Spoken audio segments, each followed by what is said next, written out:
Good evening, I'm Camelia and this is KiniNews. The corn seller who had put up a racist sign is being investigated by the police. The vendor who was arrested yesterday has been released on police bail. Police arrested a corn vendor and his wife yesterday. This came following backlash over a racist sign they put up at their stall in Sepang, Selangor. The corn seller has been released on police bail, but his Indonesian spouse remains in custody due to an expired travel document.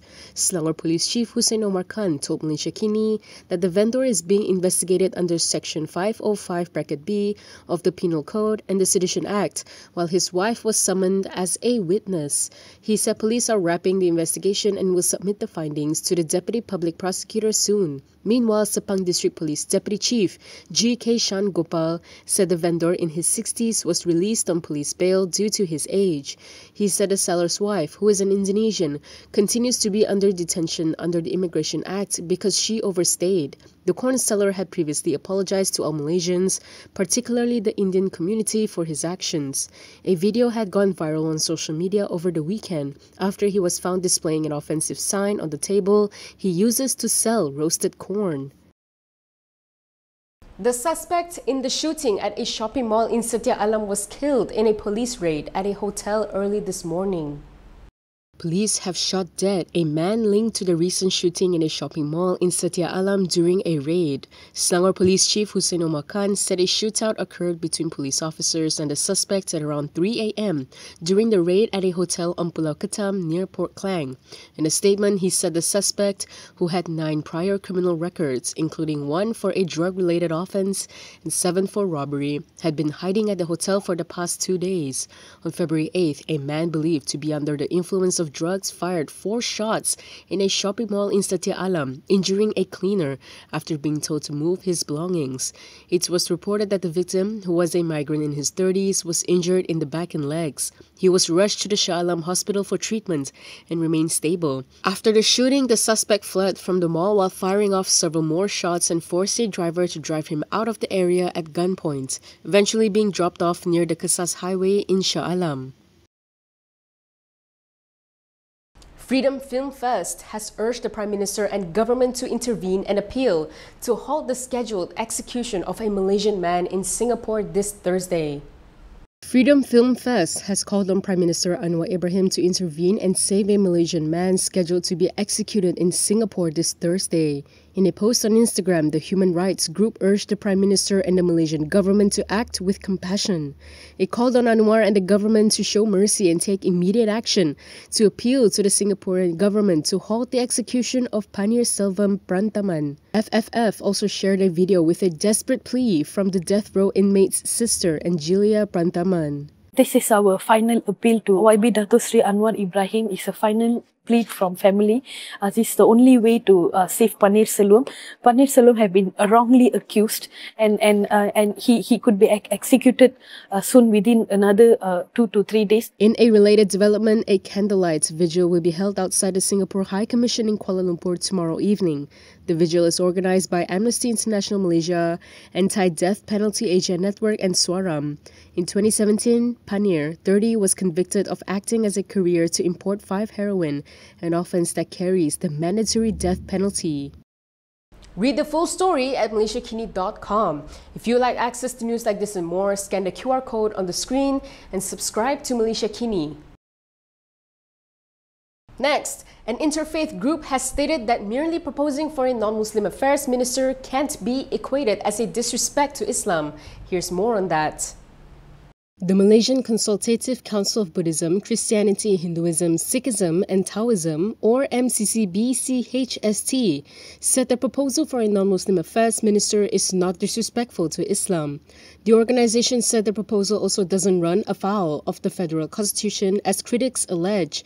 In a statement today, the MCCBCHST said it would not comment on the necessity for a non-Muslim affairs minister, but defended the proposal. It added that merely proposing for the appointment of a Minister of Non-Muslim Affairs, although MCCBCHST does not wish to make any comment on its need, cannot be equated as disrespect to Islam. It also reiterated that it fully supports the position of Islam as the religion of the Federation, the special position of the Malays and natives of any of the states of Sabah and Sarawak, the Yang di-Pertuan Agong and state rulers, and the position of the national language shall be the Malay language. Elaborating, MCC-BC-HST pointed out that Article 3(4) limits Article 3 to itself by stating that it would not derogate any other provisions in the Federal Constitution. As such, the MCC-BC-HST argued that it can't be used to dismiss a proposal for there to be a non-Muslim affairs minister. It cited the 1988 case of the Che Omar bin Che So versus public prosecutor,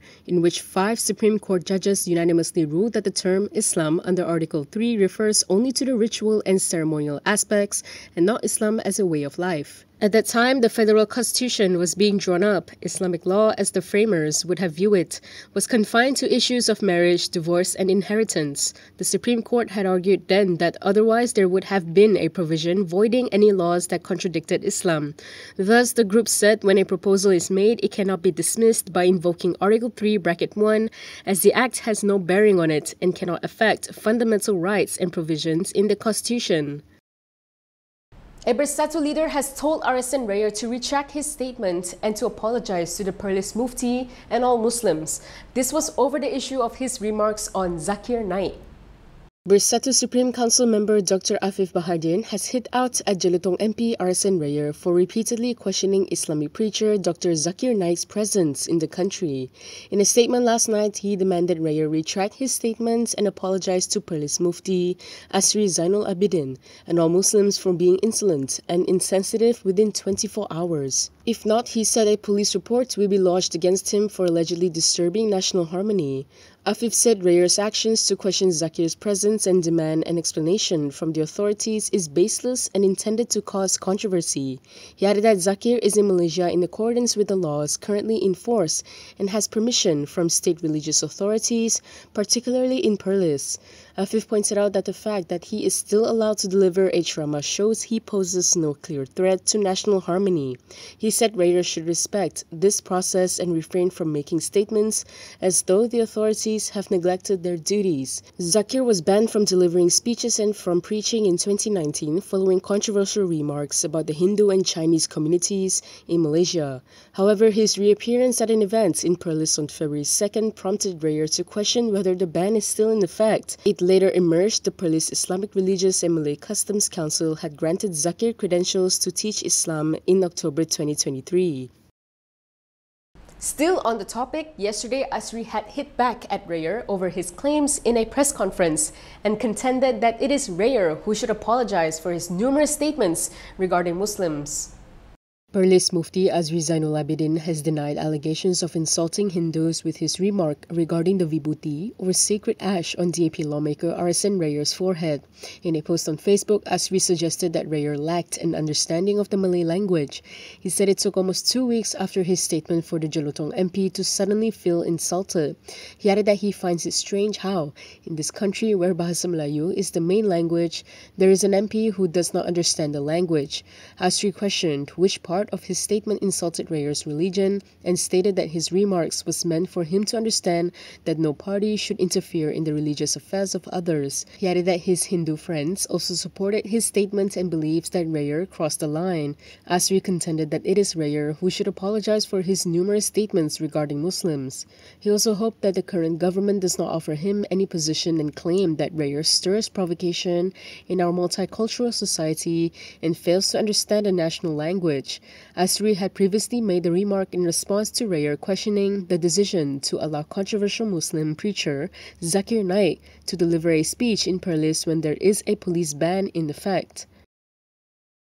That is all from me today. For more stories, you can go to Kinitv.com. You can also follow us on Instagram, Twitter, YouTube, and Facebook for the latest news updates. I'm Camelia. Thanks for watching.